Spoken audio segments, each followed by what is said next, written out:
welcome to ONTV News. I'm Jessi Agnew. On Monday, May 27th, the citizens of Lake Orion came out in droves to help support and remember the men and women who have fought and died in the United States Armed Forces. Memorial Day ceremonies began early in the morning and went on throughout the day in various locations around Lake Orion. ONTV's Catherine Havrilla was there and brings us this story. Ready! Aim! Ready! Aim!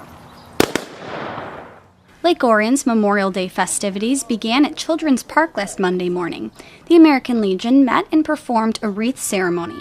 They recited poetry and prayer in memory of those who fought for the United States wars, after which they threw a wreath of flowers into Paint Creek in remembrance of those servicemen and women who died and were buried at sea. Next up was the annual Memorial Day Parade through downtown Lake Orion.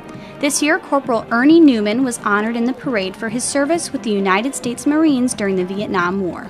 The Purple Heart recipient headed off the parade in the restored police car, followed by the American Legion, Girl Scouts, baton twirlers, and the Lake Orion Marching Band. Finishing up the day was a ceremony at the Orion Veterans Memorial. Countless veterans were honored through both speech and song, and many told their stories and the stories of those close to them. The site was filled to standing room only. Those in attendance were reminded of the true sacrifice made by those men and women who risked their lives for the United States. For ONTV, I'm Catherine Havrilla. You can catch the complete coverage of the Memorial Day ceremony right here on ONTV Comcast Channel 10 and AT&T U-verse Channel 99. Replay times include Tuesdays at 9 p.m., Thursdays at 1 p.m., and Saturday at 5 p.m. And as always, you can catch it on demand on our YouTube channel. Although the Orion Veterans Memorial is completed, they still need donations from park maintenance, statue preservation, groundskeeping, and future expansion. If you are interested in donating, visit OrionVeteransMemorial.com or call them at 248-693-6636. Lake Orion schools will ask voters to approve a bond proposal this summer to raise funds for improvements to district buildings, technology and safety, and security systems. Residents in the school district will vote on the bond proposal Tuesday, August 6, 2013. The state mandates specific times when bond elections can be held. August was selected because if the bond passes, work can begin right away. Option 1 will raise $28.7 million over a 19-and-a-half-year bond term. This bond will cover needs labeled essential based on the district needs. The second option would raise $4.5 million over a 19-and-a-half-year bond term and will cover additional projects listed as enhancements. The funds will go towards enhanced safety and security systems for all school buildings, advanced classroom instructional equipment, roof, electrical, heating, and cooling, window and door renovations are also on the list. Many of the mechanical renovations aim for significant and sustainable energy saving. Technology upgrades include computing hardware that has been in place at the elementary schools between 10 and 12 years, as well as improvements to the technology infrastructure.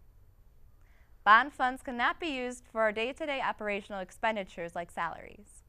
The school district has in recent years used general fund dollars to make short-term improvements to buildings and purchase instructional equipment. District officials hope the passing of the bonds will alleviate that pressure. Visit lakeorion.k1.mi.us for more information. A special debate regarding this bond proposal will take place on Thursday, June 20th at the Orion Center on Joslin Road. The debate begins at 7 p.m. and ONTV cameras will be there to capture the discussion. The debate is open to the public. On Wednesday, June 5th, Oakland County Parks unveiled the new Addison Oaks Connector Trail just in time for the start of summer. Oakland County Parks and Recreation commissioners and staff, project partners, media, and other stakeholders gathered together at Addison Oaks East for the dedication ceremony. The event kicked off with a brief presentation by Executive Officer Dan Stencil and Parks Commissioner Chairman Gerald Fisher.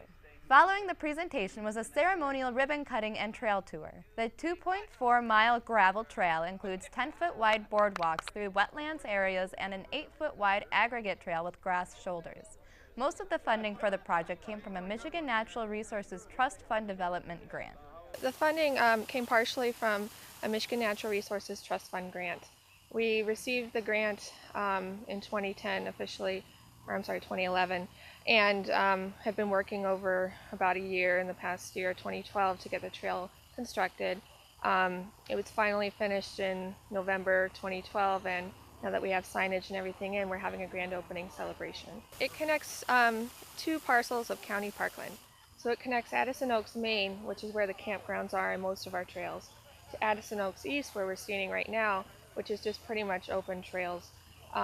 It also provides a non-motorized connection to a township park, which is called Cranberry Lake Park, and that offers 2 miles of trail for hiking, biking, and equestrians also.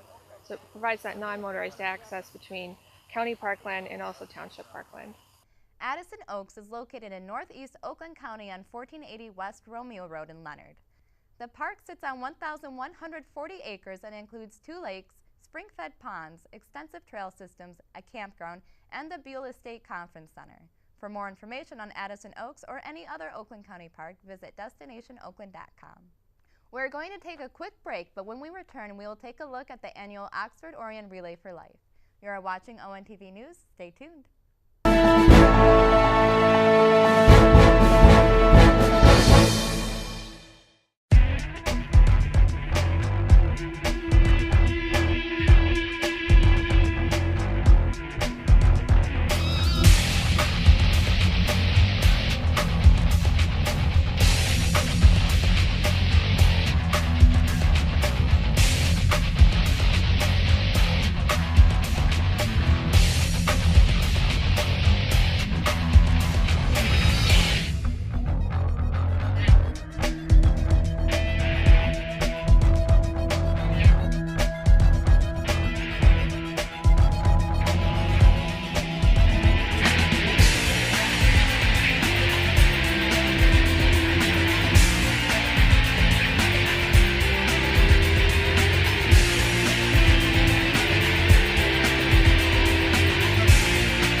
Welcome back to ONTV News. I'm Jessi Agnew. On Saturday, June 1st, hundreds of people came together for the 8th annual Orion Oxford Relay for Life. Almost 400 people formed 29 teams to take part in the 24-hour event. Relay for Life is an inspirational phenomenon primarily created to raise money for cancer research and prevention. In addition to walking the path throughout Friendship Park, teams are able to raise money by organizing games and selling items such as bracelets, as well as holding raffles. We walk for 24 hours, so that happens for 24 hours. But every single team has its own campsite, and each team will have a variety of fundraising things to do on site, whether they're selling t-shirts or selling coffee cups or have games to play, carnival games. You can put somebody in jail and have to pay to get them out. Like the Renaissance. Exactly. So every team has their own thing that they have going to raise funds on site. And then we have entertainment for 24 hours. We have bands that will go on throughout the night. We have a DJ throughout the night, and we even play a movie in the middle of the night. The event attracted people from all walks of life, including parents, grandparents, and a large contingent of kids and teens. Young participants were excited to spend time with their friends, enjoying the musical entertainment as well as other activities. Those taking part have had their lives touched by cancer, either by surviving the disease, acting as a caregiver, or having lost loved ones. We began coming from my mom. My mom was diagnosed with colon cancer. We were told that she wouldn't make it another Christmas, and that was almost 5 years ago. I think she actually is at the 5-year mark already. Wow. And she is completely cancer-free right now, in remission. So we come every year. In my family alone, I've lost 36 members. Wow. Between my wife and I.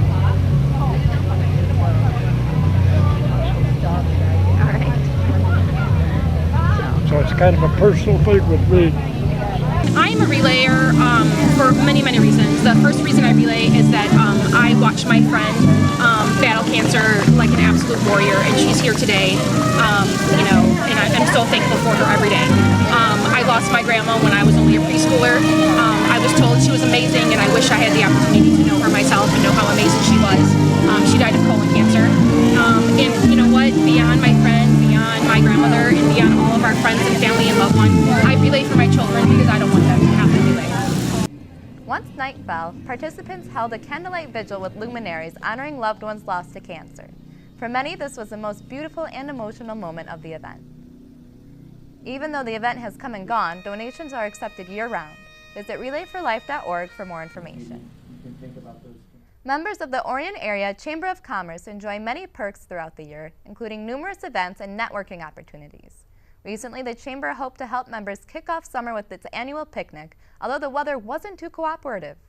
On Thursday, May 6th, members of the Orion Area Chamber of Commerce gathered at Willow Creek Golf and Sports Center in Orion Township for some food and fun. A little rain didn't dampen the spirits of those who enjoyed a round of miniature golf. The picnic was sponsored by Batteries Plus and food was provided by Buffalo Wild Wings. As the event came to an end, the Chamber welcomed one of the newest members. Chamber Director Elena Campbell welcomed Matt McCallum, owner of Kona Ice, who has been serving flavor-shaved ice to the community for 6 weeks. You may have seen the Kona Ice truck at runs, township expos, and other events. Despite being a business on wheels, Chamber members welcomed Kona Ice with a ribbon-cutting ceremony. Well, the Chamber has been huge for us, getting us introduced to people because we're not really, we don't live in the area. We didn't have a lot of contacts over here. And working with Elena and the Chamber has been extremely helpful in getting us off the ground, getting us the contacts and helping us along with, getting the different permits and licenses we need for operating in the area.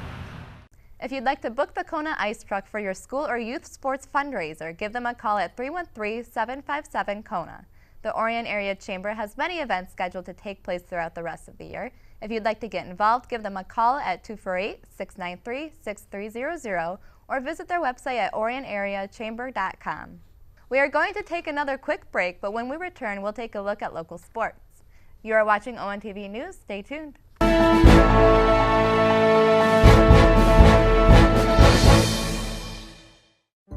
Hello, I'm Mike Bouchard, the Oakland County Sheriff. There's a big problem that faces all the communities in America today, and that's abuse of legitimate prescription drugs. Sometimes they're left in the home when a loved one passes away, or they're in the medicine cabinet for someone else, and a youngster in the home steals it and they abuse it. It's one of the fastest growing drug abuses that we see in our community and across the country. Secondly, we see these drugs oftentimes when they're no longer utilized being flushed down the drain, and we're seeing higher levels of residual pharmaceuticals in our waterways and our streams. So, to solve two problems with one effort, we partnered with Home Instead Senior Care to start a program called Operation Medicine Cabinet to get those drugs out of the homes, out of the hands of youngsters, and out of the waterway, and safely and environmentally destroy them. Learn more about the program at OperationMedicineCabinetMI.com and be part of the solution. Thank you.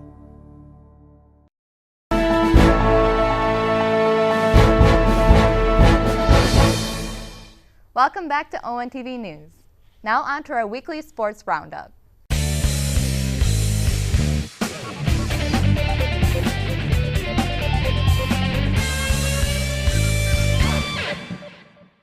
On Friday, May 24th, the Lady Dragons softball team faced the Troy Athens Redhawks in one of the final games of the regular season. The Dragons were looking to secure the regular season title in the OAA Red with a win. Lake Orion freshman pitcher Sierra Gonzalez came out on fire, racking up 5 strikeouts and taking a no-hitter into the 5th inning. Her counterpart, Haley Zemmer, had a strong first 3 innings, allowing only 1 run off an RBI double from Julie Mallier. The Dragons tacked on 2 more runs in the 4th inning off a single up the middle by Hannah Hime, making it 3-0. In the 5th, the Dragons broke things wide open, adding a run on a Rachel Dolan single and 2 more on a home run from Kayla Noblock. Dragons 6, Redhawks 0.